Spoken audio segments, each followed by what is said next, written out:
All right, welcome back, guys. We are on what, day 22 now, and things are going pretty well. Great stream yesterday, I think. And my gosh, it's getting cold here in London. So, what's on the agenda today? We haven't got too much time, but there are a few things that I do want to go through. So, we're talking about this dojo that we're building, and I said, let's try and make everything come together into a cohesive whole. So, we were talking about the wolves, right? We had this idea that the wolves are going to be part of this. Are going to be what the dojo is based on, the principle of the wolves. What can we learn from these wolves? So let me just bring up a couple of images that I found, which are just so cool. And these have got to inspire at least something. So let's have a look at these two pictures that I found, just going on the internet, looking for temples and wolves and that kind of thing. Let's look at this first one here. We can see, this is kind of like, a very traditional temple. But let's imagine this is the entrance to the dojo. And we've got, these two wolves on the outside. We can make them a lot bigger, obviously. We can make them a bit more menacing, just to give that sense of foreboding. So when our protagonist, Oliver Sharp, when he's, approaching this temple and he's there to do, a dirty deed. He's there to try and kill Mizuki Matsumoto. In some way he's got to try and kill her. He's already looking at this whole place and he's thinking, oh my gosh, this is going to be a hell of a challenge, right? He's already in that sense of danger just from looking at the place. So we can have these two wolves, at the entrance, and they're looking, down upon whoever's standing here, right? You see how their eyes are sort of looking towards whoever is about to enter this dojo. Let me just put on a little bit of music. Doesn't sound like it's quite good. Okay, there we go. So yeah, this is what I'm thinking. Something like this. And then you have to go up the stairs and then into the dojo proper, right? And that's when we basically get to the scene that we were writing yesterday. So okay, that's one image. The other way to go is this kind of a thing. So here is a bit more of a majestic sort of entrance, right? You've got this, I don't even know what this thing is. It's like a gate, some kind of a gate, a portal, even we can imagine to another world. If we were going to use a fantasy setting, then I think this is the type of image that would be the type of image that we'd want to use for that kind of thing, right? We can imagine this big thing. If anyone has watched, Bleach, those Japanese anime, and this is exactly the type of temple gate, this kind of thing that they would use. And then our character is sort of standing here, if you can see the mouse, standing here, looking up, thinking, uh-oh, here we go. And then, you've got these wolves looking down, and then, he'd cross the threshold into the next scene. So I think we're going to stick more towards this first image here, and we're going to build up the entrance to the dojo like something like this. So let's keep this in mind over here while we, let's just minimize it a little bit, and then we will get to some writing. So let's see, where did we start? So we started yesterday like this. So let's just remind ourselves of how this scene opens up, and then we can actually work backwards today. It's a bit of a weird way of doing things, but let's see how it goes. Everyone in the chat, welcome, and, say hello. Let's see who's on board today. So, in the center of the room, so remember, he's walked into the dojo, right? So, in the center of the room, I saw two people fighting with training katanas. They wore black kimonos and howled loudly as their wooden swords clashed repeatedly. 8 other students stood around the mats, watching as the two fighters flipped and hurled themselves through the air and all over the mats. I'd never seen anything like it. I found it hard to follow their movements, but the smaller fighter seemed to be holding their left hand behind their back, as if to give a handicap to their opponent. They clashed once more and then sprang back from each other, panting. The taller fighter glanced at me as I approached the mats. It was the last thing he did. "Fool," said the smaller fighter, seizing the moment to strike him down mercilessly. "Never take your eyes off your opponent, even when they're closed." I might have rolled my eyes at that line if Mizuki Matsumoto hadn't immediately turned her eyes upon me, along with the other 8 fighters. I'd seen twins before, but none so identical as these. Mizuki Matsumoto was a carbon copy of her sister Kyori. The same porcelain white skin, the same long black lashes. What's that? Okay. The same long black lashes. Only Kyori's lips had been red like crushed cherries, while Mizuki's were black like oil. She stepped over her fallen opponent and came to greet me. "Sharp-san," she said, keeping her left hand folded behind her back, while she extended her right hand towards me. "An honor to meet you." Kyori Matsumoto has spoken to me in Japanese. Apparently this sister didn't think I was as well endowed in the tongue department. I took her hand and shook it. "Miss Matsumoto?" "Captain Matsumoto," she said, tightening her grip on my hand until my little finger crunched under the pressure, and I winced at the pain. "Apologies," she said quickly, "swordsman's grip." I took back my hand. I couldn't believe how strong she was. More importantly, I couldn't believe I'd let this sister get the better of me too. Mizuki Matsumoto dismissed the other fighters and then beckoned me to follow her across the dojo. Her bare feet sucked at the mats as we walked across them. Her toenails were painted black like her lips. On the back of her kimono, a white wolf insignia stared at me, and in the pit of my stomach, I felt a butterfly. Yeah, I really don't like that little bit on the end. We're going to have to find a better one. Comments in the chat. What's a better line to finish? A compelling line to finish that page. I inspected the various training swords, katanas, and display cases which lined the walls of the dojo. Trophies stood everywhere. In the middle of the wall, a 20-foot portrait overlooked the dojo. The subject was clad in a lustrous silk kimono, kneeling on a cushion. His steel grey hair was pulled tight into a bun. His menacing face had been exaggerated with elongated canine teeth. At least, I hoped it was an exaggeration. "Our revered master, Kenji Okami," said Mizuki.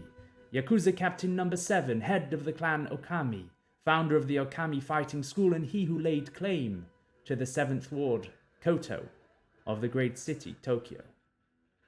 She replaced her wooden sword on one of the wall racks and then took a wooden splint from a jar and lit a black candle beneath the portrait. I knew this Okami had died recently and Mizuki had assumed his position as captain. But I saw genuine sadness in her face as she recited a silent prayer. Nothing at all like Kyori's slight smile when she told me about her father's death. "The Okami school is renowned for its excellence," said Mizuki eventually. "Students undergo a rigorous daily training regimen, which we are proud to claim has a 92% dropout rate. Do you practice the martial arts, Mr. Sharp?" "I fought my ex-wife for 10 years, I said. Mizuki grinned. "Yes, family provides life's hardest opponents." Idiot, I cursed myself. The last thing I wanted to do was turn the conversation towards her sister. I glanced back down the dojo where 2 students were dragging away the fighter Mizuki had cut down so mercilessly. "You seem concerned, Mr. Sharp." I glanced around quickly and pointed to one of the display cases. What's that?" The display case contained a model hand holding a very sharp, ornate knife. Mizuki seemed pleased by this. "Ah," she said. "Have you heard of Yubitsume?" I shook my head. "Yubitsume is a ritual of repentance," said Mizuki, "a way to atone for transgressions against another and humble oneself before the greater whole." I couldn't help but notice the crusted brown blood on the blade.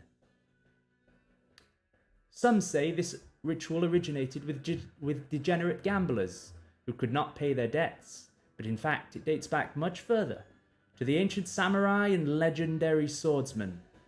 You see, Mr. Sharp, in swordplay, it is the little finger which grips the tightest on the hilt. To amputate this finger, then, is to weaken one's grip, and a weak grip betrays a weak warrior." She paused long enough for me to realize that I was massaging my hand from our handshake. Thus the warrior becomes more dependent on the protection of his master and pledges greater allegiance to his clan. I kept staring at the hand in the glass box until I suddenly understood what she was driving at. "You don't mean..." Mizuki Matsumoto brought out her left hand from behind her back, or rather, what was left of it. 14 offences did Kyori accuse me of the day after her ascension. For each offence, another knuckle was cut off. I turned back to the hand in the display case, her hand. I hope I haven't spoiled your appetite, Mr. Sharp, said Mizuki. Come, let's have some lunch. Okay, this bit needs some editing. We're going to do some editing today on that, for sure. Slim IC, hola. How's it going? Great to have you back. So she goes then, we're going into the dining room, right? So Mizuki showed me into the dining room. The 8 students I'd seen before sat around a long, low table, poised to eat their fill, whilst 8 other students stood against the walls, looking on hungrily. All of them were bruised and battered. The student who Mizuki had dispatched was being supported by 2 other men. At our entrance, they all bowed towards Mizuki. I stared up at the large mural on the ceiling above the dining table. It was painted in traditional Japanese style, the scene split across 4 panels, a bit like a comic book. The first panel depicted a pack of wolves chasing a quarry through the woods. The second panel showed the pack encircled around their dead prey. The third panel showed the wolves at each other's throats, and the fourth panel showed all of them lying bloodied and battered, while the last wolf standing dragged away their quarry. It is the founding principle of this dojo, said Mizuki. Around here, Mr. Sharp, you only eat if you win. Mizuki went and stood at the head of the table. She gestured at the man sitting to her left. Renji, how many fights had you lost before this morning? The guy put his face to the ground. 5, Matsumoto Taisho. 5 fights. So you have not eaten for 2 days. And yet, far from making him weaker, his hunger drove him to win in excellent form this morning. Thank you, Taisho. Mizuki shot me a look and grinned her black lips. Renji, please make space for our honoured guest. Alright, and then the guy is like totally destroyed. So that's pretty much where we left off yesterday. And we developed that character of Mizuki a little bit more. We can see that she is just really mischievous and she's just mean. Like, that was a really mean thing to do. This guy hasn't eaten for 2 days. He finally wins his fight in the morning. He's looking forward to his meal. And then Mizuki's like, where are your manners? You're not going to eat. We have an honoured guest. Give up your place for him. Okay, what is this that keeps popping up? Let's move this out of the way. Okay, that's a little bit better. Okay, so we see a few problems already with what we wrote yesterday. Let's just do a few quick edits, and then we're going to go back and we are going to tidy and create the image of this dojo with those 2 images that I showed at the beginning. Because I think that would be a really cool, just really set this scene up. So this first line here, and let me just talk you through my editing process. If it just doesn't sound right, there's usually something wrong. So you're supposed to write in your own voice. Okay, what that really means is you're supposed to write the same way that you speak. So everyone speaks in their own way. So if you as a person find it hard to read your own writing aloud, if it doesn't flow off your own tongue very well, never mind anyone else's, but if it doesn't flow off your own tongue very well, then it's not written in your voice. Okay, because when we speak to another person, we might stumble and chop and change sentences, but when we want to speak, when we have something to say, it flows very naturally off our tongue. So too with your writing. It should be even more refined than that. It should be even easier for you to read as the author. And that's important because when you go and do readings, at say bookshops, it better be easy for you to read at least, because that's otherwise people are going to be like, wow, this doesn't sound right at all. So I inspected the various training swords, katanas, and display cases which lined the walls of the dojo. Trophies stood everywhere. For me, that sentence there it feels a bit too abrupt, so I think it needs a bit more, and I'm going to do that. So all of them, just emphasizing this, all of them polished to a high shine. And that line does 2 things in my mind. Number 1, we're emphasizing the fact that this dojo only has champions, right? it's the hardest dojo in the world to get through, right? The training schedule is rigorous. They don't eat unless they win, all that kind of stuff, and it produces champions. Yes, they have a 92% dropout rate, so in order to survive, you've got to be super tough. But those that do survive are the champions. Hence the trophies. You just want that image in the reader's mind, like, wow, this place is, these guys mean business. And that's going to be important later too, because we know where this novel is going, towards that big fighting tournament where all the captains of the Yakuza are going to bring forward their top fighters and put them in the ring to settle their differences in a constructive way, right? In a business fashion way. So that's that's just that, and that already reads a little bit better to me. It flows a bit nicer. So I inspected the various training swords, katanas, and display cases which lined the walls of the dojo. Trophies stood everywhere, all of them polished to a high shine. In the middle of the wall, a 20-foot portrait overlooked the dojo. The subject was clad in a lustrous silk kimono, kneeling on a cushion. So I think this might not read quite well, right? The subject was clad in a lustrous silk kimono, kneeling on a cushion. Yeah, there's something wrong with that, but whatever. His steel grey hair was pulled tight into a bun. His menacing face had been exaggerated with elongated canine teeth. It's a little bit hard to say that, but I like the idea, right? We really want to get this image of the previous captain of the Yakuza, right? Some kind of a really visually scary image, just something just a little bit weird. Again, I think of I tend to think as I see the movie in my head rather than the words on the page. So I can imagine what that portrait looks like. Someone once said to me, you should draw, if you can, you should draw out, some of the scenes like they do on storyboards, just a sketch of something, and it can really help you, see the scene in your mind. So I don't know. Do you guys do that? Does anyone? I generally don't do that, but I'm open to doing it. Okay, where are we? So our revered master Kenji Okami. I think this reads really well. This is a harken back to the way that Kyori Matsumoto introduced herself. They all have this really long title, which just makes it sound so much more awesome, right? Head of the clan Okami, founder of the Okami fighting school, and he who laid claim to the 7th Ward Koto of the Great City. It's just, that's just the money line. Everyone loves those lines. Okay. I like the black candle bit. I think that's fine. I think we need to just emphasize this. I knew this Kenji Okami had died recently, and that Mizuki, I think this is just missing a few helper words, had assumed his position as captain. But I saw genuine sadness in her face as she recited a silent prayer. Nothing at all like Kyori's slight smile when she told me about her father. Yeah. Okay, the Okami school is renowned for its excellence, said Mizuki eventually. Students undergo a rigorous daily training regimen, which we are proud to claim has a 92% dropout rate. Do you practice the martial arts, Mr. Sharp? Yeah, that's fine. So I fought my ex-wife for 10 years. That's all good. Okay, so here's where we have problems. This is a simple problem that a lot of people might find in their own work. I find it a lot. So let's read this, and then you guys can see the problem instantly, I imagine. Idiot. I cursed myself. The last thing I wanted to do was turn the conversation towards his sister. I glanced back down the dojo, where 2 students were dragging away the fighter Mizuki had cut down so mercilessly. You seem concerned, Mr. Sharp. I glanced around quickly and pointed to one of the display cases, right? You see the problem? It's that repetition of glanced, and I glanced back, I glanced around. That never reads right.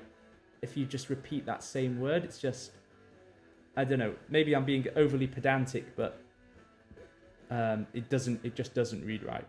So let's have him just point. I pointed quickly to one of the display cases, right? So if we remember what Sharp is doing here, his intention is, he's made a faux pas, right? He's brought up the subject of family, and family leads inevitably to Mizuki's sister, who has hired Sharp to, sort of help her destroy Mizuki. So that's the last thing that he wants to do. He doesn't want to tip off Mizuki that he's been hired by her sister. Even though she already knows that, but Sharp doesn't know that she knows. So now he's trying to sort of divert her attention. So, you seem concerned, Mr. Sharp. I pointed quickly to one of the display cases. What's that trophy for? I think that's what this line should be. What's that trophy for? Okay, let's tidy this up. So Mizuki followed my gaze. Again, this is a point that we've said numerous times, and probably the point that my editors drill into me the most is that don't use to be verbs and those kind of things. Have your characters experience the scene for the reader. So in other words, we want to see things playing out through the characters' eyes.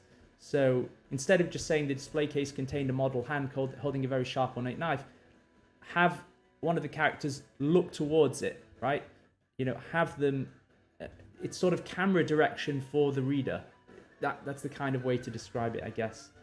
So Mizuki followed my gaze to a display case containing a model hand holding a very sharp ornate knife. And by the way, actually, this is a really good practice to do.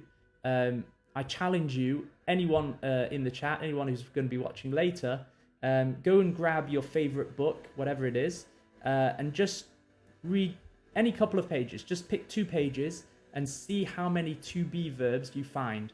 Then compare those 2 pages to your own work and note the difference. I guarantee you will be using a lot more ams and was and were and is. You'll be using a lot more of those words than your favorite authors. It's really amazing to watch. It's amazing to just read that, and you'll see that so many times that you're using too many of these verbs, and it's slowing your writing down. It's actually making it harder to read. So that's maybe something you guys might want to try over the weekend. Don't do it now, because we're all tuned into what's about to happen to this dojo, in this dojo. So Mizuki followed my gaze to a display case containing a model hand holding a very sharp, ornate knife. Would she be pleased? I don't know what that line is about. So, she said, and then she'd be like, remember, this is her hand. This is the hand that she cut off. So when Sharp says, a model hand, that's from his perspective. Okay, so, she said, encouraging me to step forward for a closer inspection. Okay. I was going to say this is not a trophy at all, but maybe we don't need that.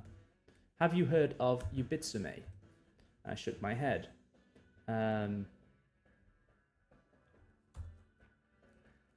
Yeah, we want that bit. Yeah, we want this bit. This is a good last line. I think to put on there. Yeah, so we're talking about those. We want good last line. We want a compelling last line to force the reader to turn the page. So on every page that you write should have one of these type of lines. I think we can probably improve it or add a little bit onto this in order to make it extra compelling, but that sort of does the job. Okay, so just read this last bit. I fought my ex-wife for 10 years. Mizuki grinned. Yes, family provides life's hardest opponents. Idiot, I cursed myself. The last thing I wanted to do was turn the conversation towards her sister. I glanced back down the dojo where 2 students were dragging away the fighter Mizuki had cut down so mercilessly. You seem concerned, Mr. Sharp. I pointed quickly to one of the display cases. What's that trophy for? Mizuki followed my gaze to a display case containing a model hand, holding a very sharp, ornate knife. She said, encouraging me to step forward for a closer inspection. Have you heard of Yubitsume? I shook my head. I couldn't help but notice the crusted brown blood on the blade. Yeah, there does need to be something else there. Okay, willing to take comments for that last line. But okay, I think we've got the general those are a few edits for today. Let's now go back and build the entrance to this dojo. So what did we have?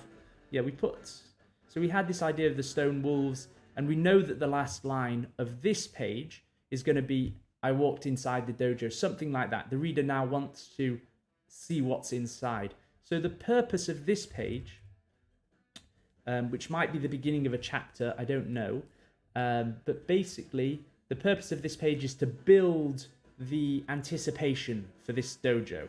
Okay, we're quite a way through the novel at the moment, right? We're in at the midpoint of the novel, so we want to build anticipation for this dojo, and that's something we're going to have to, when we're writing all these in between chapters, we're also going to have to build that suspense in. So let's go ahead and bring up one of those photos, the one that we're going to use. I think we said this one. No, not this one. It's the other one. Where is that? Yeah, that one. That's the one that we want. Now, how can I put this on the screen at the same time? I might have to just do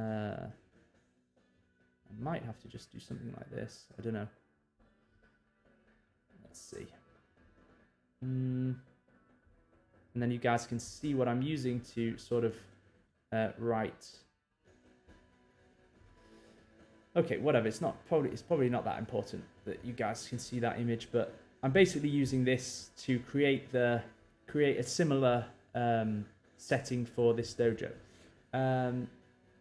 So let's say there's a path leading up, right? We can imagine, a path leading up to the dojo. Maybe it's situated in the hills or the mountains or something like that. So I walked up the snaking path. I like the idea that, what time of day is this? Okay, so we know it must be around lunchtime, because they were having lunch, right? When we saw in that, later on in the scene, she serves him lunch and she serves him the rabbit. So if it's lunchtime, we've got to factor that in if we're going to describe it. I was originally thinking maybe there's like mist, just create that sense of ambiance, but I don't know if you can have mist at lunchtime. Not sure. I walked at the snaking path towards the dojo, which loomed in the distance. Again, it's time to write badly, and then we can always edit later on.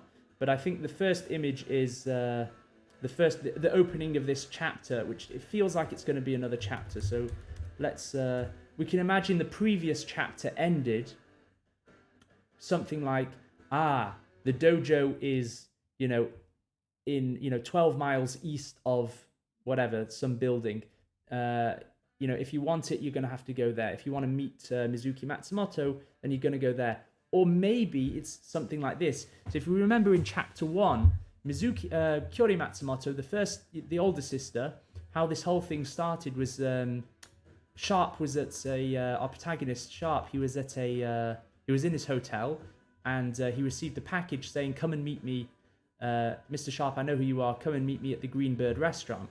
Maybe Mizuki also sends him a note, a little later on in the novel that says, "Come to the dojo," and she gives him directions to the dojo, and so that's how that chapter will end, right? It will end with him, setting out for this dojo, and then we'll have this chapter. So chapter, whatever it is, XX, and then it will start with Sharp looking out at this dojo. He's arrived there, and now he's gonna enter this dojo.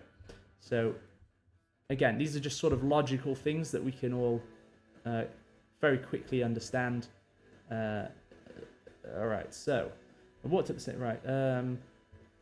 So 2 stone walls at either side of the dojo entrance. Okay. Their eyes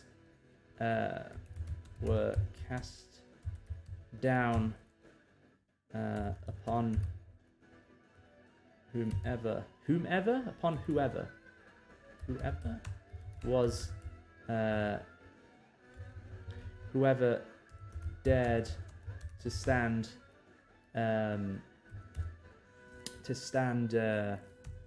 whatever, stand at the entrance. In this case, me. Now he's probably going to have to, that should be a semicolon, I think. In this case, me. Right, so we need to have here sort of a, he needs to sort of be reflecting on this. We need to immediately start building that tension. So obviously this has got to feel like, Sharp has got to feel like, oh, I'm getting bad vibes from this, you know. Maybe, and this is a little bit on the nose, but maybe something in Sharp's past happened. You know, maybe he was chased by a wolf. Maybe he was, he had a bad experience with, maybe it could have been a dog or a wolf, something like that. Maybe he had a bad experience, and that comes to his mind, and starts to, you know, it's like a simple thing. It's a little bit of character development, but it's also something that just begins to give him a bad feeling, and then us as the reader, we as the readers also think, uh-oh, something bad is going to happen, right? Because otherwise, why would you put that in the novel anyway? So, yeah, let's try something like that. You know, I was once chased by a dog on a beach. Really a ferocious dog. I remember I was like 6 at the time. Maybe I can use this actually. Yeah, I remember the dog was, I was making sandcastles. And my brother, younger than me, he was like also making sandcastles. And this dog comes out of nowhere on the beach. And like really a rabid dog, right? Starts barking at my brother. And I threw one of, you know, the little spades that we had at the dog. And suddenly the dog's now chasing me, you know, down the beach. I am legging it down the beach, you know, screaming. I was only like 6. This dog was bigger than me, right? Chasing me down the beach. I'm running. The dog is gaining on me. And then some random guy jumps in front of the dog, and he's got a stick in his hand, and the dog clamps down on the stick, and the guy is like, you know, trying to hold off this dog. The dog is like sitting on his chest, basically, you know, standing on his chest, snarling, and the guy's only defense is this stick which he has shoved in his mouth. I'll never forget that image. But that was a rabid dog. That should have been put down. I mean, I love dogs, but that dog was like, there was something wrong with that dog. So maybe Sharp had a similar experience, I'm wondering. I mean, you know, we can always draw upon our own experiences. So, you know, I'd once been chased by a dog. Yeah, once been by a dog on the beach. I'd been 6 at the time, let's say. Just make it exactly like that. I've been 6 at the time and making sandcastles when out of nowhere this great big whatever, some kind of dog, or this great big dog comes charging towards me, barking like mad.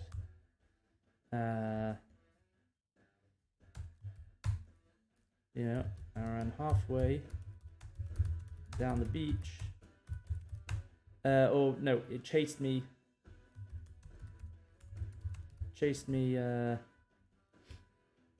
Uh-oh, we are freezing. We're freezing. Hello to a couple more viewers. We are just delving into my past as a small boy. And we're going to use this for some character backstory. So it chased me, you know, sort of halfway down the beach. Before an adult finally managed to jump in the way and fend off the rabid mutt. Okay, whatever. It's something like that, right? He's just remembering his past, okay? And then that's going to give him this sort of ominous feeling for this dojo. Although it's dogs, that he was having in his past, these 2 stone wolves look, don't look any better. So let's just see how these wolves look. See how they're carved. It's going to be something like this, but let's make these wolves, let's make them really big. Let's make them like, I don't know, 30 foot high, something like that. Just really bearing down on, on whoever's standing at the foot of this dojo. So 2 stone wolves sat either side of the dojo entrance. Let's make them 30 foot. So, okay, so standing beneath the two wolves now, I felt just like that day on the beach. Okay. Still, right? I was here to do a job. And if successful, again, we don't need to. This doesn't need to be great writing. We just need to get the gist down, and then we'll edit it. So write bad, write crap, and then we'll clean it up either today or tomorrow. Still, I was here to do a job, and if successful, Kyori Matsumoto was going to give me exactly what I'd been looking for, all these years. So I took a breath and walked inside the dojo. Okay, and that's going to be our last line, which makes the reader turn the page, and then we go inside and we meet Mizuki Matsumoto, and we get there. So hopefully that makes sense. Let's do that. What else needs to go on this page? So we need to describe the temple itself, this dojo. What does it actually look like? So if we go back once more to this thing, to this photo that I have, this obviously is some kind of a temple or some. I'm not really sure what this is, but we can use this as the entrance. So we can say that there are steps leading up into the dojo, and then we can imagine that this box here, this is just sort of like the lobby, the foyer into the dojo proper. So let's have some nice double doors here, all carved with various mosaics or whatever, that kind of thing. All right, so let's put this into practice. I think I'm just going to maximize this, and then okay, since this is going to be a new chapter, let me just format it correctly, because it feels like it is going to be a new chapter. So we need this, and let's put this down here. Any comments, guys? Please do send them in. Any thoughts on what we could do to make this dojo come to life? So maybe the dojo stood. The dojo stood at the top of a. Maybe not a mountain. What was going through my mind now is if you've ever seen the Batman, the Batman films, you have Ra's al Ghul, right, or Ra's al Ghul, depending on how you say it. And he's got his training fortress, in the mountains. You have to climb the mountain where, the blue flowers, grow at the bottom of this special mountain, and then you get to the League of Shadows. So it could be something like that. The dojo stood at the top of at the top of a mountain, something like that. Dojo stood at the top of the mountain. I walked up the snaking path towards the entrance, which loomed in the distance. Okay, something like that. 2 stone wolves sat either side of the. So let's have some double doors in here, right? Their eyes were cast down. Their eyes were, yeah, cast down. Okay. Their expression. So I'm imagining these stone wolves. We've really got to get the faces right. If you remember the portrait that we had of the guy of Kenji Okami, which was on the wall. You know, the subject. Yeah, this one. His steel grey hair was pulled tight into a bun. His menacing face had been exaggerated with elongated canine teeth. The same kind of thing we want to build into these two stone wolves. So, two stone wolves, right? Their teeth. Teeth were sharp and long. Oh, let's make them really big. So two stone wolves sat at either side of the dojo. 30 foot tall. 30 foot tall? Yeah, 30 foot tall. With teeth as big as well, if they're 30 foot walls, how big can their teeth be? I was going to say as big as me. As big as, yeah, maybe, okay, whatever, with teeth as big as me. Alright, that just starts to give it, right? Their eyes were cast down upon whoever dared to stand in between them. Whoever stand, okay, in between them. Okay, in this case, me. I'd once been chased by a dog on the beach. I'd been 6 at the time and making sandcastles. When out of nowhere, this great big dog comes charging towards me, barking like mad. It chased me halfway down the beach before an adult finally managed to jump in the way, and fend off the rabid mutt. Tupper Hunter, hey, what's going on? Great to have you back. We are building this dojo. We are being architects today.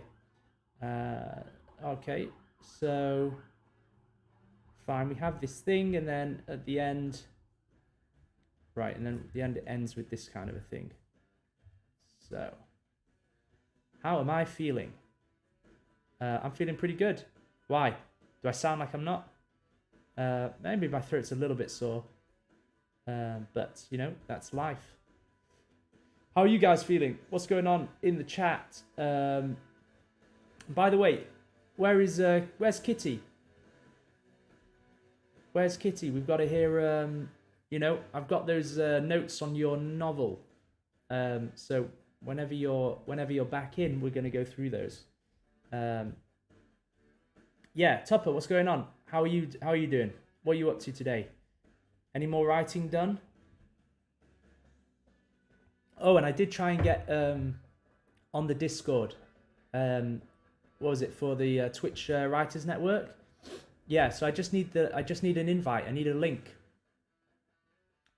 I need a link to that Discord, and then I can join up because I don't know what to type in on Discord to find it. So that's where I'm struggling. Okay, why is this? Oh, that's why. Okay. Yeah, but how? So I tried to. I tried typing in your username, but it didn't come up on Discord.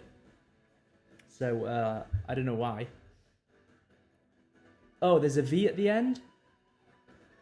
Oh no. Tupper, yeah, I tried that, it didn't work. Yeah, I don't know what to say. It just didn't work. I need to learn how to use Discord a little bit better. Go to add friend. Alright. I'll try it again today. My Discord is just the closer, not the closer look, but I love the closer look. Shout out to the closer look. Yeah, just right before your eyes. Simple as that.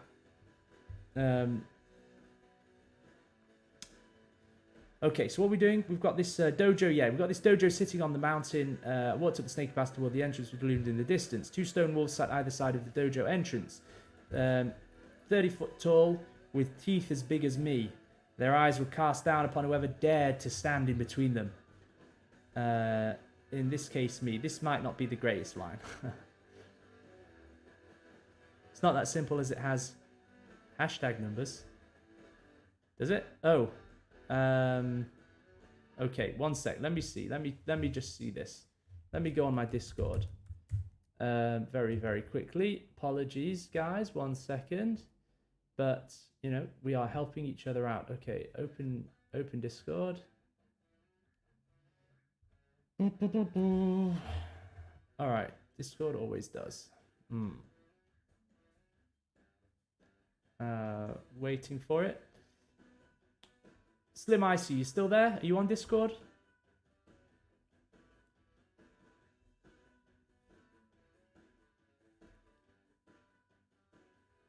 Okay, Discord is coming up. All right, add friend. So the first, right, so add friend. If I try and add friend, you want me to type in Tupper hashtag 6318, right? Let's see if this works. I'm doing it right now. All right, 1 sec. Let's highlight this.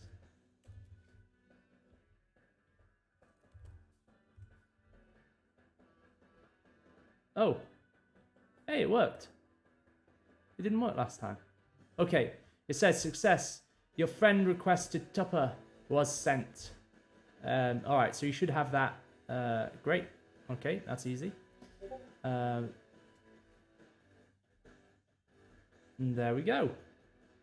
All right. Awesome. All right, and I've just joined the Writers Network. Cool. All right, I'll make sure to you know, have a look through that after this stream. So thank you. Yeah, I joined it. Yeah. I will join. All right, so I've joined the Twitch Writers Network, and we'll get back to. Let me check that out, and yeah, get on the next open mic whenever that is. Right, so where are we? So 2 stone walls sat either side of the dojo entrance, 30 foot tall, with teeth as big as me. Their eyes were cast down upon whoever dared to stand in between them. In this case, I kind of think like, yeah, I'm not sure. I was going to say little old me. I'm just trying to think how our guy Sharp talks. He seems to be heading in the direction of those, yes, a little bit like James Bond, but a bit more perhaps like Philip Marlowe. You know, the old detectives. That kind of. He's starting to sound a little bit more like that sometimes. So let's see. Maybe we'll do that later. But I'd once been chased by a dog on the beach. I've been 6 at the time making sandcastles. But out of nowhere, this great big dog comes charging towards me, barking like mad. Chased me halfway down the beach before an adult finally managed to jump in the way and fend off the rabid mutt. Standing beneath. Oh wait, did I put this already? Right, okay. I felt.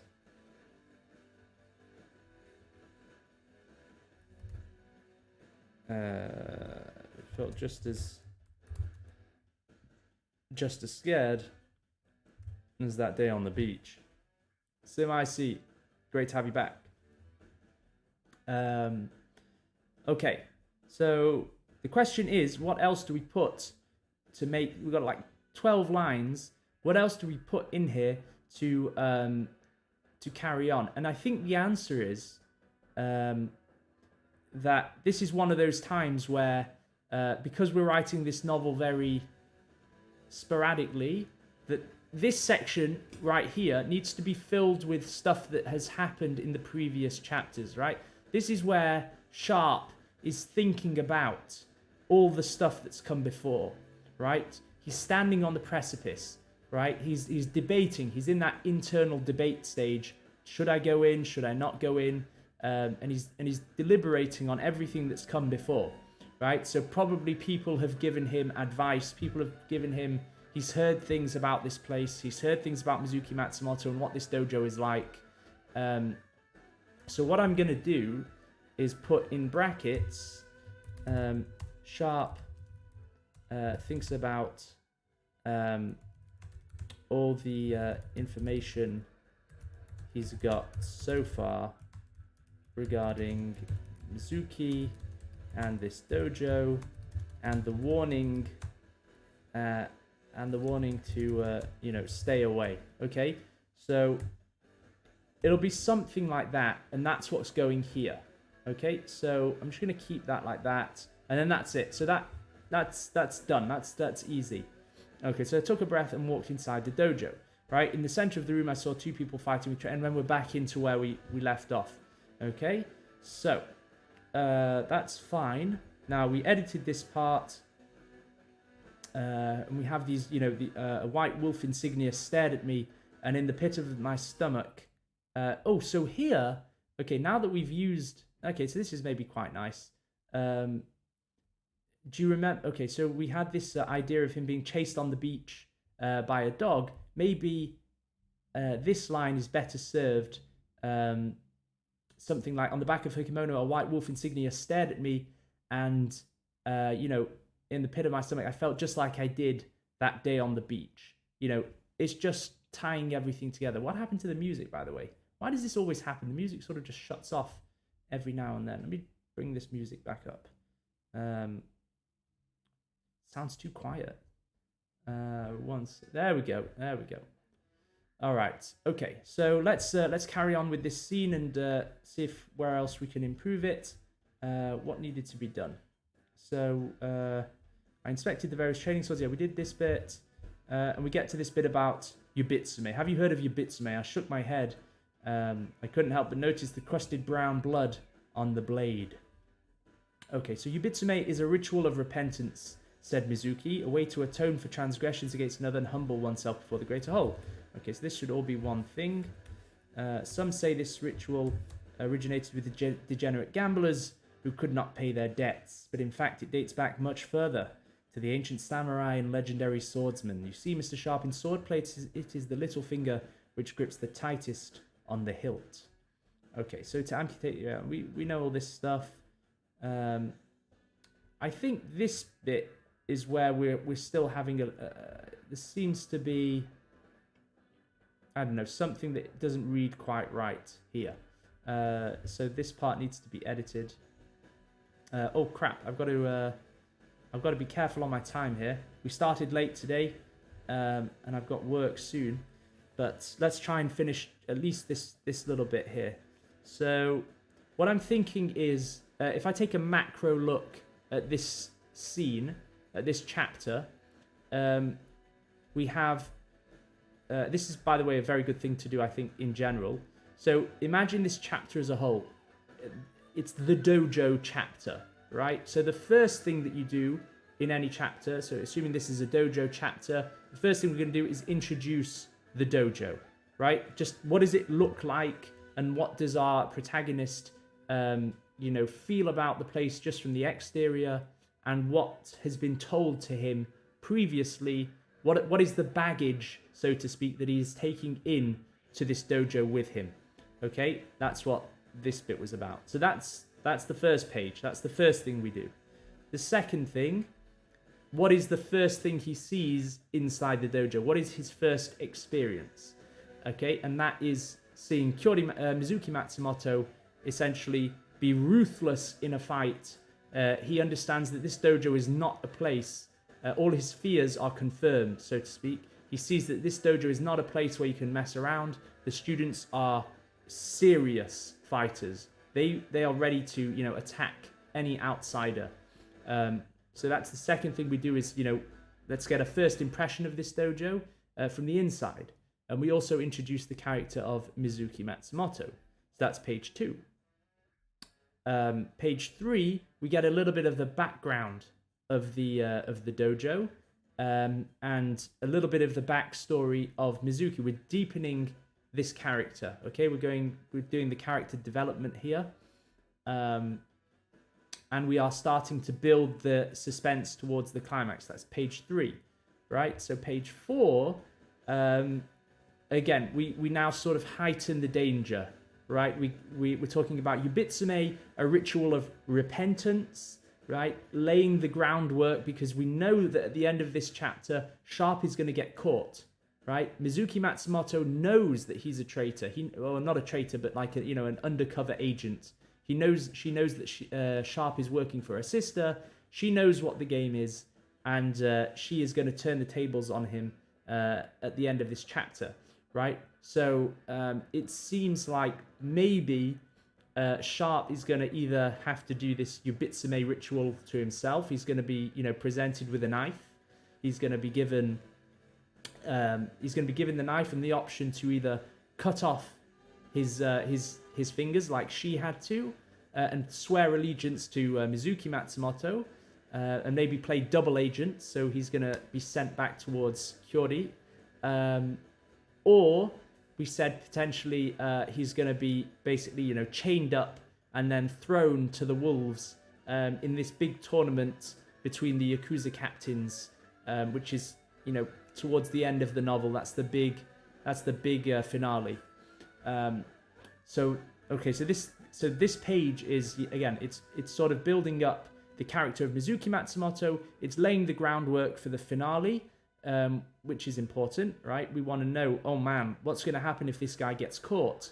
And it's because if he gets caught and then Mizuki says, oh, have you heard of Yubitsume, right? So imagine the scene played out like this. Imagine it was Sharp arrives at the dojo and he, appears to be going well. He eats with them and then he gets caught. And then once he's caught, we have this whole thing about Yubitsume as a ritual of repentance, blah, blah, blah, blah, blah, blah, blah.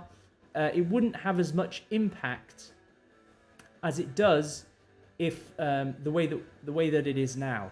Okay, so we've laid the groundwork here of Yubitsume. This is what happened to me. Mizuki Matsumoto says, this is what happened to me. I had to cut off my own hand. It made me stronger, etc., etc., etc. And then later on, we can imagine Sharp is, on his knees before this Yakuza captain. And she says, I know why you're here. I know you're working for my sister. And Sharp's wondering, okay, crap, is she going to kill me? What's she going to make me do? And all she does is she takes out the knife, right? She just takes out this knife, this crusted brown knife, this knife that's, been, what is it? Yeah, crusted with brown blood. She takes out that knife from the display case and she just hands it to him. And that's it. We don't say anything else, right? We don't need to write anything else. That's all subtext. That's all implied. Right, and Sharp just looks at this knife and he's thinking, oh, come on, am I gonna have to chop off my hand? Right, so that's maybe a more powerful way of finishing a scene or finishing a chapter. So that's quite good, actually. Maybe we'll use that. What do you guys think of that?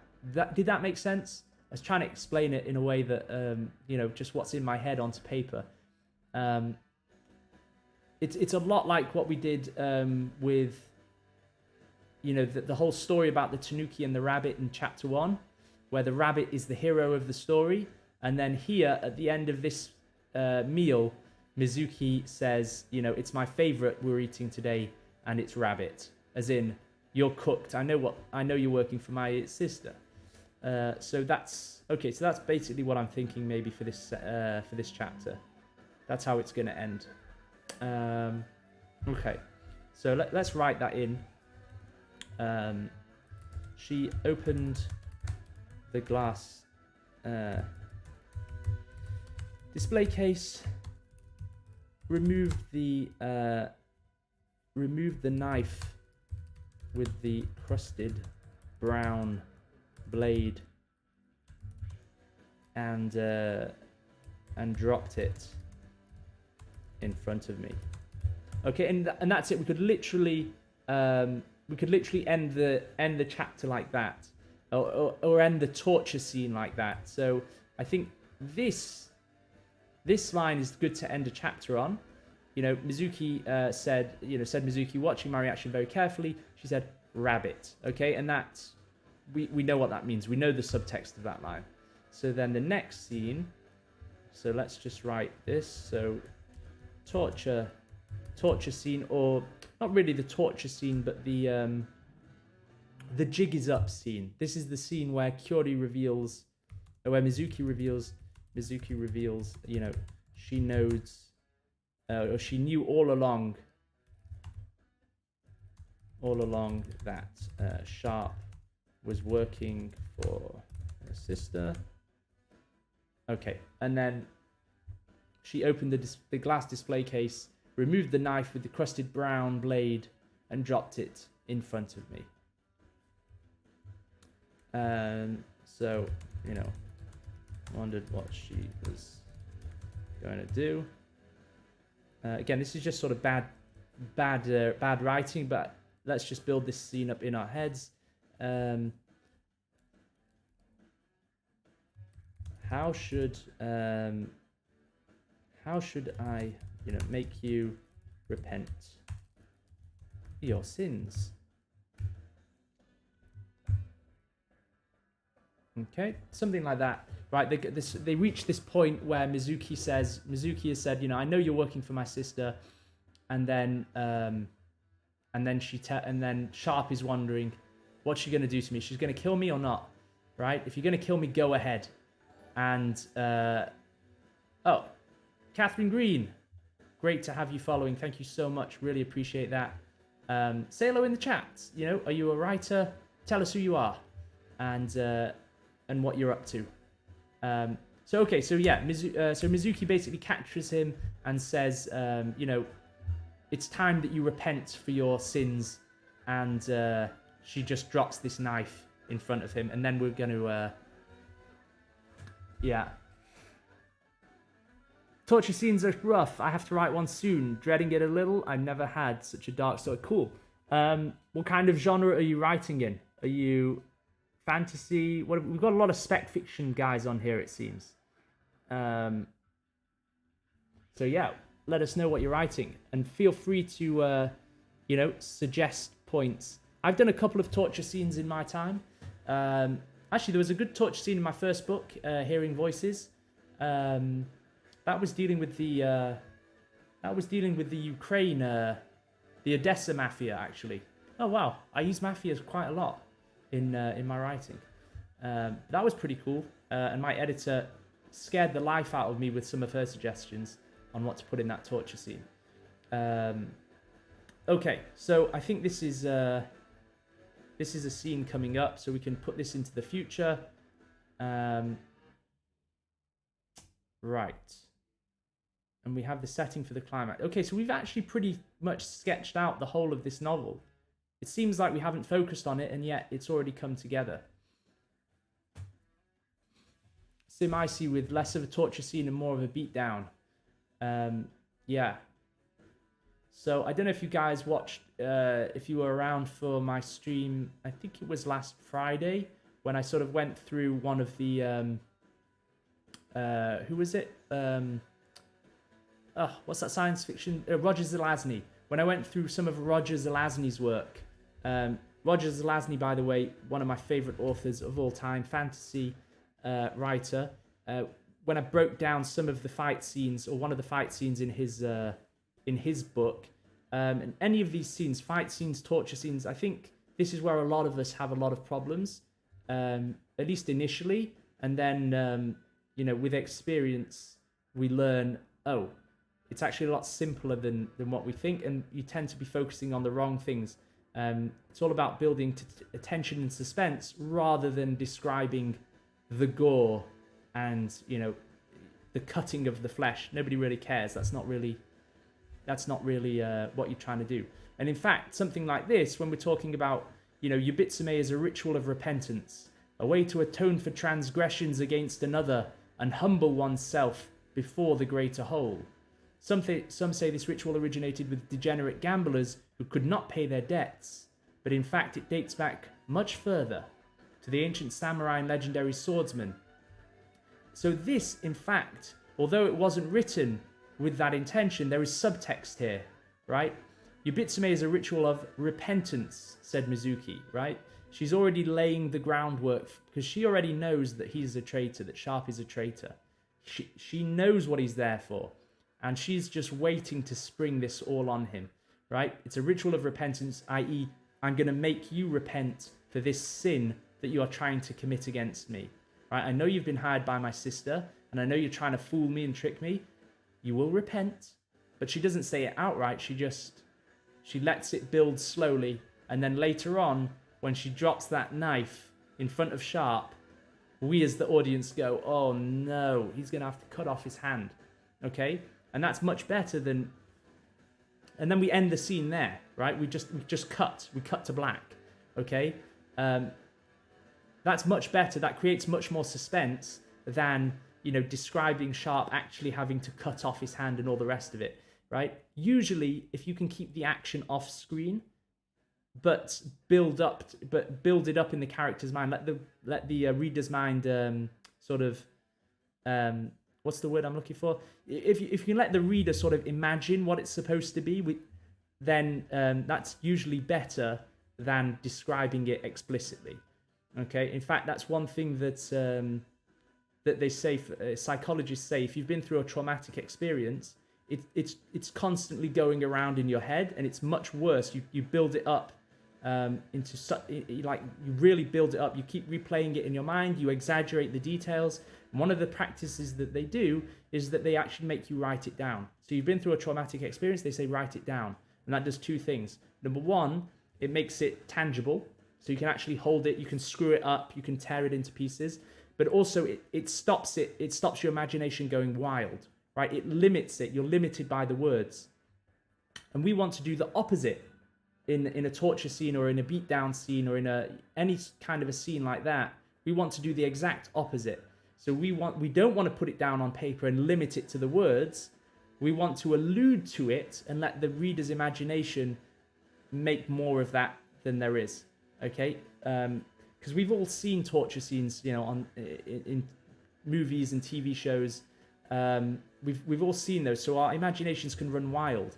So that's what we're trying to do as writers, or at least that's what a couple of my editors have said to me. Let the imagination play, make more of what's on the page than there is. Okay, so Catherine Greed, post-apocalyptic type stuff. Cool. Is this for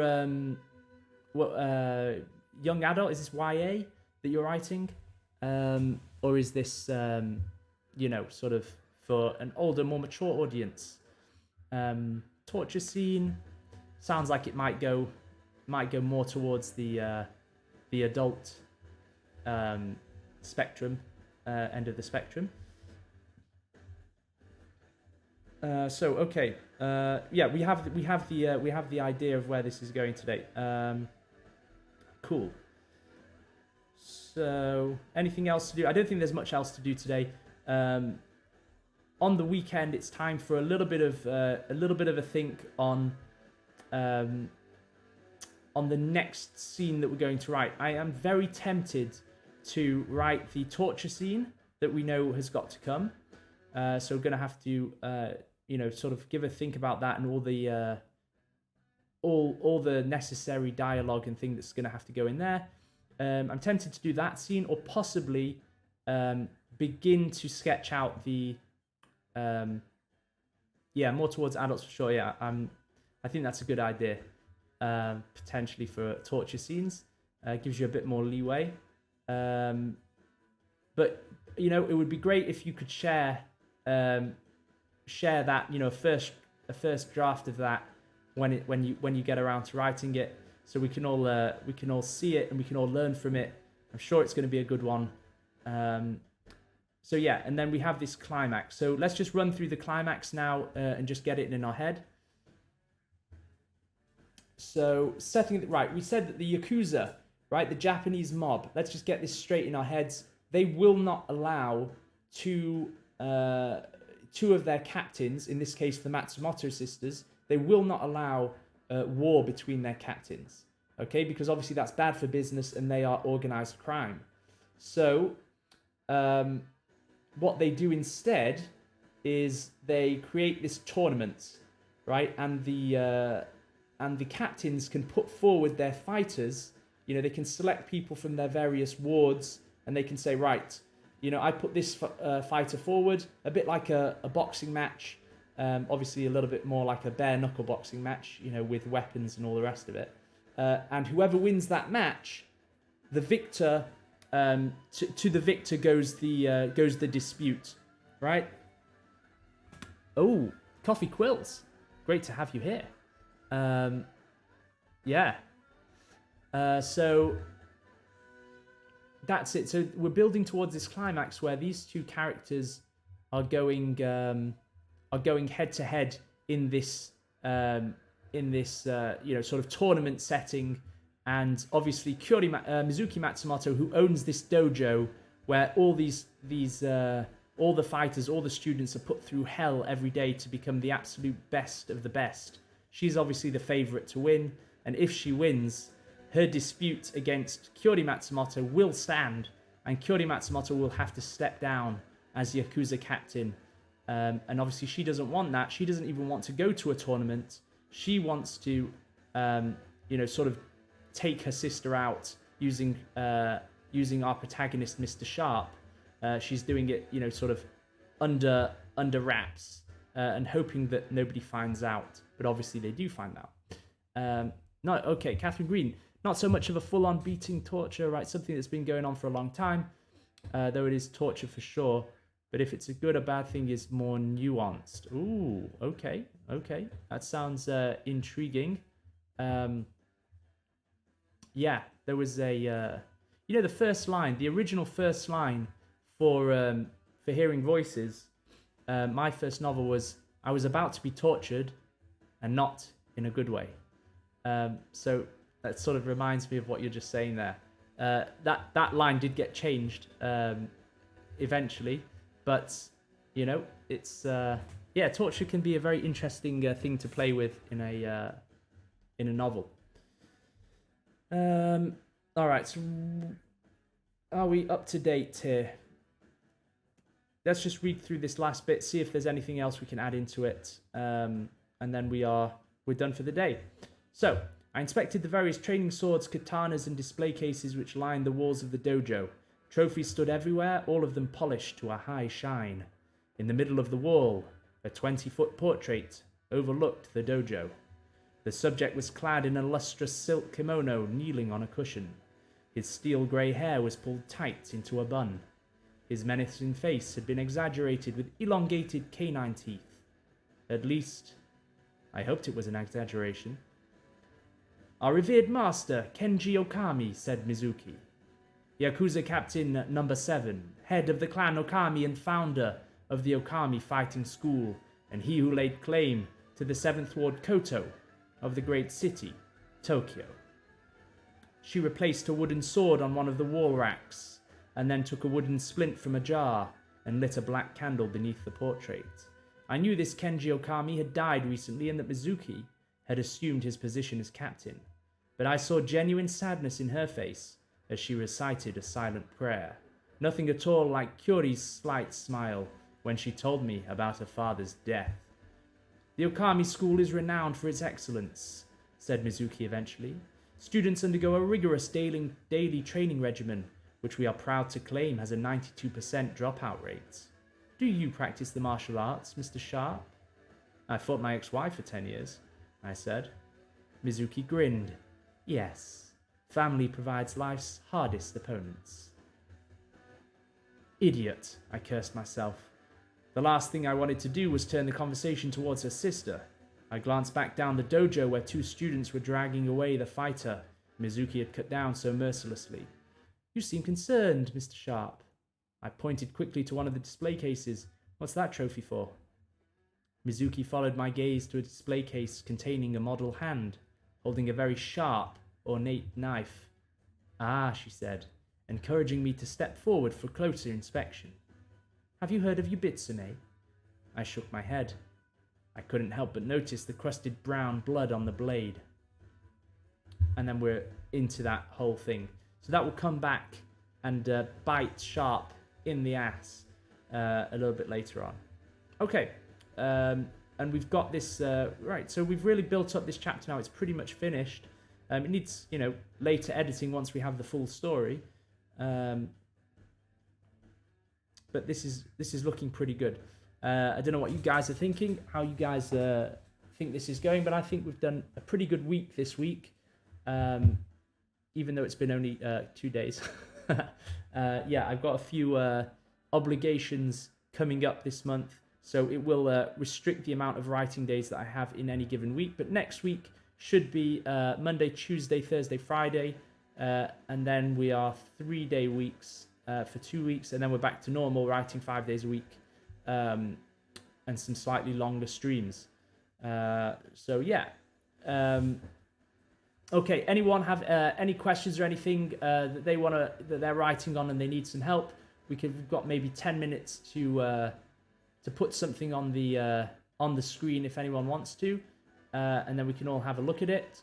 Otherwise, if not, I'm going to thank you guys for tuning in. So, anyone got anything to say? I'll give you 30 seconds for any thoughts, either on my work or your own work that you want to share. Oh yes, yeah. Okay, Slim Icy, yeah.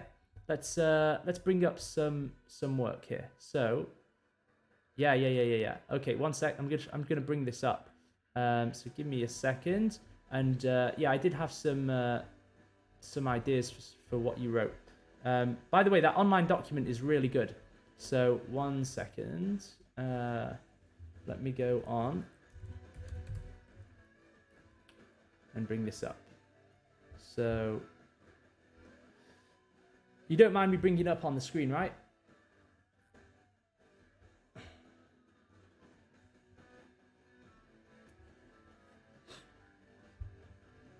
Okay, cool. All right, 1 second, just loading it up. So how long has it taken you to write this so far? Just give us a little bit of background, and then we'll get to it. So 1 sec. My Twitch is taking ages to load up. I think it's because I'm live at the same time. Let's see. 1 second, guys. Gosh, why is this taking so long? Okay, here we go. Seems to be loading. No. Yeah, in the chats.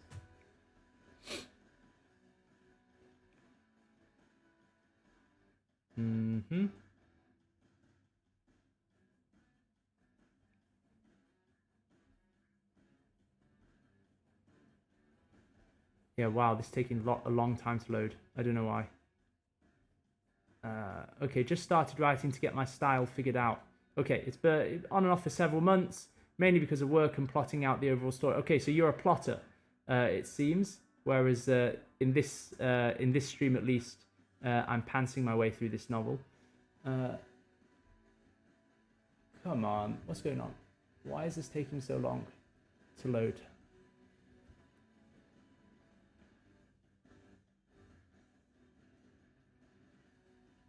Okay, Slim, I see.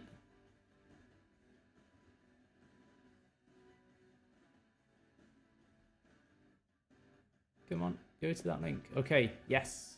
Right, now we can get off that. And chapter 1, here we go. Okay, so you're in a position that a lot of us have been in. Okay, can I just throw this up on our screen immediately? How do I do that? Here we go. Okay, so this is you, right? This is Slim Icy. So I'm just going to bring this up, maximize it. So, okay, yeah, that's cool. We know that. We know that I'm signed in. That's really good. There we go. Drying rays of summer sun stream through the hallway's main windows, unhampered by wispy clouds floating lazily across a red-tinged sapphire sky. Okay, picturesque. That was the word that came to mind as Esmeralda stared out and up, standing back, just enough that her vision remained free of the worst of the day's sinking glare. Auspicious, too, was another word she found fitting, perhaps a synonym of her already merry mood. She had, after all, just this day received a parcel from a sister containing a riding crop, newly made and of Caesarean leather. Along with it had come a letter congratulating her for having risen to maid prefect in the imperial palace, no less. So just looking at the comments already. By the way, you read that and you know this is someone who knows how to write. Okay, sounds really nice. It flows very well. It's easy to read. Your language is, you're making a choice with the language immediately. This is not, you know, sort of a commercial, let's say more of a commercial fiction book. It doesn't seem. This is not, you know, like a thriller. It's not a sort of a pop fiction kind of a thing. This is a bit more towards the Handmaid's Tale kind of thing. It seems, just because the language is a little bit more highbrow, right? If you're gonna be using, you know, sort of you know, words like picturesque, auspicious, those type of things, you're just heading a little bit more in that direction. So here are some comments that people have already made, not me, but these are comments there, and I think there is something to them. The opening paragraph lacks a hook that keeps you reading. I tend to agree with that, but again, I'm coming at this from more of a commercial fiction, something, you know, that is more of a page turner. So I would agree. I would agree with that. I do have a way that you can potentially hook the reader with what you've done. So let me just get my thoughts out on that in a second. So yeah. By the way, justifying your, justifying or having your work justified, as in, using this button here. I don't think that's actually the right thing to do, especially if you're going to be sending it to an agent. They don't want it justified. So I would maybe disregard that comment and actually not justify the work. As you can see in my work, it's not justified. So maybe not do that. But okay, so you've got this thing here. The part where I'm well, let me just read a little bit more, and then so everyone can understand what's going on. So she's received this parcel from her sister containing a riding crop, newly maiden of Caesarean leather. Along with it had come a letter congratulating her for having risen to maid prefect in the imperial palace, no less. Of course, this promotion had happened months prior, but news travelled slow, and goods slower still. She appreciated her sister's encomium. I don't even know what that word means. In the words of Elmore Leonard, I'm gonna have to put the book down, go and get the dictionary, look up this word, and then come back and start reading. So, maybe be a little bit careful on these words, these highbrow words. I mean, maybe I'm just stupid, but I don't really know. Yeah, though it only made sense to have received such praise given their now differing status. Okay. Right. Okay, fine. As callous as it might sound, what was a laundress when compared to a maid prefect? Esmeralda was charged with a contingent of maid thralls and an entire stretch of the outer hallway in the palace's west wing. Her sister was grain for the millstone, so to speak, one laundress among many, with a pay befitting her unexceptional station to boot. In fact, it must have come at great expense to have purchased such a fine riding crop, not to mention the associated fees in ensuring its safe arrival. Esmeralda smiled. She would be surprised if she didn't find another letter in a few more weeks, one asking if she could put in a good word for her sister around the palace on the off chance there was a need for more human maids. It was unlikely, of course, that there would be, but it would raise her sister's chances from none to a faint sliver. Esmeralda decided that she would consider doing so if such a letter came, and return to inspecting her surroundings. Okay, so we're talking about the hook that you might need. I think in this paragraph, there is potentially a hook. there is potentially something that you can use. So at the moment, you're opening Dying Rays of Summer Sun stream through the hallways, many windows. It's lovely writing. It's absolutely lovely writing, but it does nothing for your story, right? At all, right? I don't know what this story is going to be about as a reader. If you imagine me picking up your book in a shop and reading that first line, and I'm thinking, oh, it looks like a nice book. Let me read the first line, because that's all a reader is going to do in the beginning. They're just going to read the first line. I don't know what your book is about. All I know is that you're beginning to paint a picture. So it might be best to start with something like Esmeralda sort of reacting to this letter that she's received. Okay, so and then the question in the reader's mind, the immediate question that you put in the reader's mind is, oh, is this sister going to help her help her sister? Is this person gonna help her sister, right? We also need a little bit of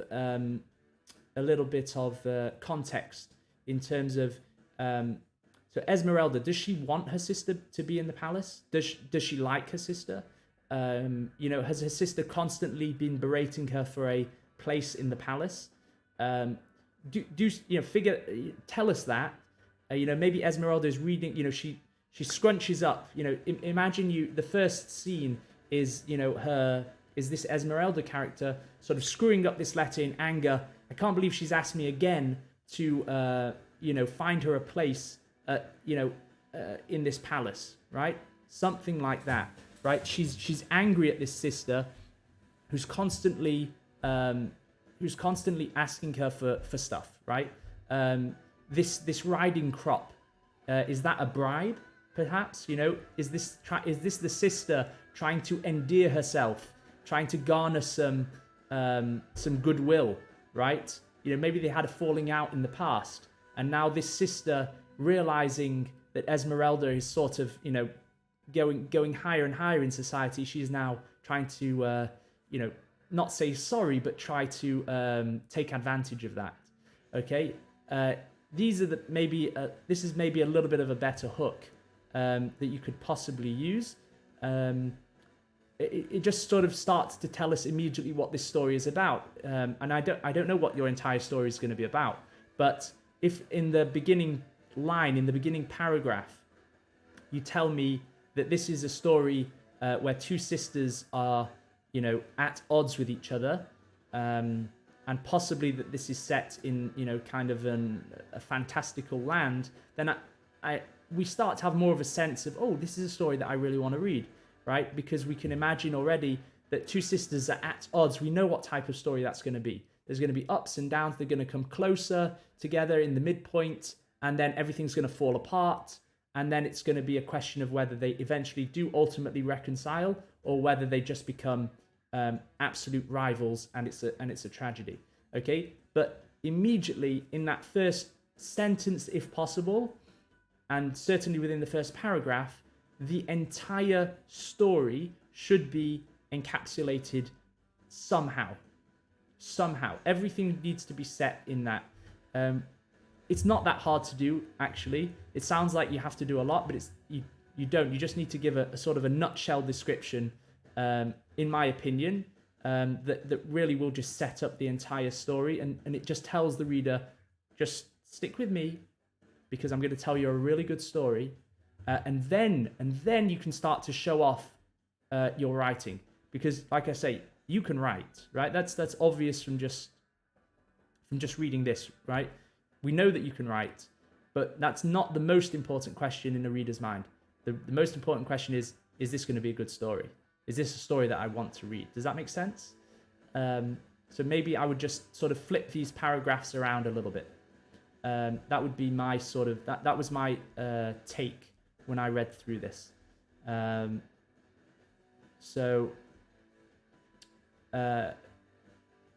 and then I think there's a, there's a point here where she gets really angry with one of the other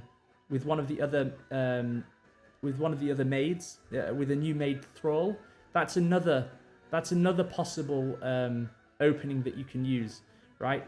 Because it seems like this Esmeralda, she's, you know, obviously a perfectionist, and she is it seems to be that she's a very much a straight arrow. She has she does everything by the book. She works hard, and she expects everyone else to work hard around her. Hence, potentially why she's so annoyed with her sister, who hasn't really worked hard maybe, and is just asking for a place at this palace, right? She's like, no, I had to work for this. How dare you ask me just because I've reached this status out of my own hard work? I'm not just going to take you and give you this opportunity. Again, it's a little bit of a trope, but it's a trope that we understand and we know that works.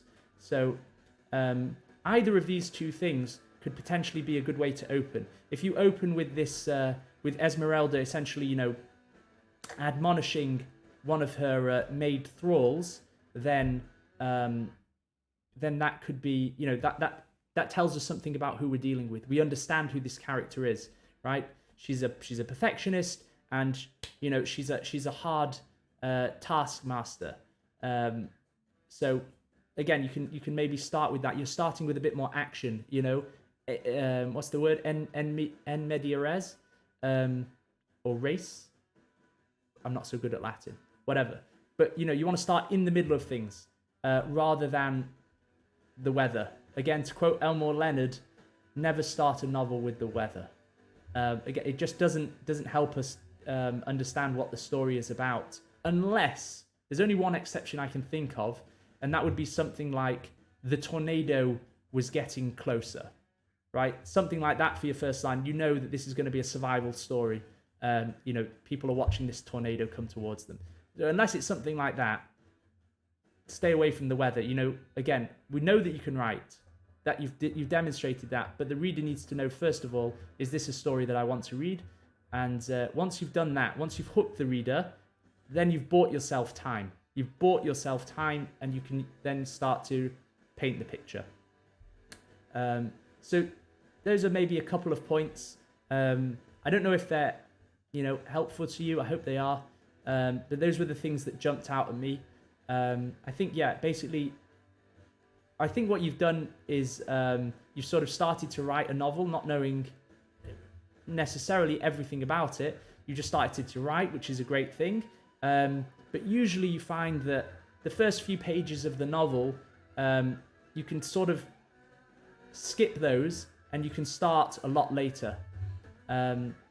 Usually the beginning of the novel is a lot later on. Like, the true beginning of your novel is not going to be here with Dying Rays of Summer Sun. It's probably going to be about 5 pages later. Whatever's going on 5 pages later, have a look and see if you can. What would happen if you started the novel here, right, with this line? I was getting to that, right? Immediately we're curious as getting to what, right? Immediately it draws us in. You have to read. As the reader, you have to read on to find out what this story is about. So, and it really can be, just pick a random point a few pages later and say, well, what happens if I just start the novel here, right? And just see what happens. Oftentimes you find that is that's a really great way of starting in the middle of things, is by actually starting in the middle of things. You just say everything before. It might be very important. I'll try and weave that in, but I'm starting right here, and that could really work. Again, this could be another point where you start, right? Lament knew her work was slow. Her skinny arms could only brush a full circle by the time the rest had completed 3. If you say that as your first line, we understand that this is going to be a story about this character Lament, who is perhaps not the best at whatever she's doing, but it's going to be a story about this character overcoming her sort of shortcomings and rising to the top. We know it's that kind of story. So again, I don't know what your story is about completely, but these are some points that you might want to think about. And I think once you do have a strong start, it's very easy then to continue. So those are my thoughts. If you haven't, maybe check out the first writing day that I did on this stream about how I started this novel from scratch, and again, just pantsing my way through. I don't think it's available on Twitch at the moment. I can't re-upload videos at the moment until a few more followers have joined this channel. But you can find the days 1, 2, and 3, and 4, I think, on the YouTube channel right before your eyes. So if you want to check out those, I do cover a few points on how to make a good beginning. At least, you know, what I consider to be a good beginning, and you know, using the advice that my editors have given me. So those are a few points, and hopefully you find those useful. It would be great to, absolutely great if you could, you know, write up, you know, take those points on board maybe, and you know, rewrite the beginning, do a few bits of editing, and then again we'll bring it back on and we'll see how you're progressing along. Because again, I want to make this you know, a place where we can all, as writers, storytellers, help each other become better at our craft. So just to give you an example of what I was talking about, if we read the first line for this novel that I'm writing at the moment, let's try this one. You know, I'm going to tell you a story which you'll believe, and then I'll tell you the truth which you won't. It's doing two things. Number one, it just makes the promise to the reader that if you read this story, you're not going to see the twist coming.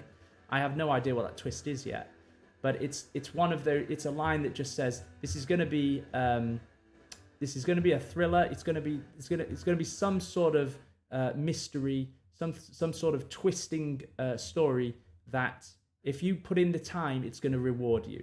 Okay, that's the promise that I'm making to the reader at the beginning, which is why I chose that line. And then by the end of this first page, we know pretty much the entire story in a nutshell. We know that it's set in Japan. We know that it's a thriller. We know all of these types of things. And then there's one line later on where I really do just state what the plot is as a whole. So this line here, which we all had some input on, this encapsulates the entire story, right? Wonderful, she said, and so the 18th captain of the Yakuza served me tea and grapes and told me all about her twin sister, the 7th captain of the Yakuza, whom she wanted me to kill, right? That tells you the entire plot. We know everything about this plot. We know it's a plot about two sisters going head to head. We know it's set in Japan because it's the Yakuza. We know it's the Japanese mob, so therefore it's a thriller.